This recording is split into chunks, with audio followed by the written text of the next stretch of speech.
اور وہ سننے والا ہے، جاننے والا ہے۔ اور جو شخص محنت کرتا ہے تو اپنے ہی فائدے کے لیے محنت کرتا ہے، بے شک اللہ تو سارے جہان سے بے نیاز ہے۔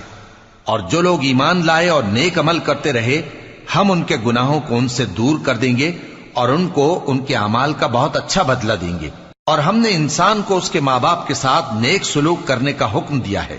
اے مخاطب، اگر تیرے ماں باپ تجھے مجبور کریں کہ تو میرے ساتھ کسی کو شریک بنائے جس کی حقیقت کی تجھے واقفیت نہیں، تو ان کا کہا نہ مانیو۔ تم سب کو میری طرف لوٹ کر آنا ہے، پھر جو کچھ تم کرتے تھے میں تم کو جتا دوں گا۔ اور جو لوگ ایمان لائے اور نیک عمل کرتے رہے، ان کو ہم نیک لوگوں میں داخل کریں گے۔ اور بعض لوگ ایسے ہیں جو کہتے ہیں کہ ہم اللہ پر ایمان لائے، پھر جب ان کو اللہ کے رستے میں کوئی ایذا پہنچتی ہے تو لوگوں کے ایذا پہنچانے کو یوں سمجھتے ہیں جیسے اللہ کا عذاب۔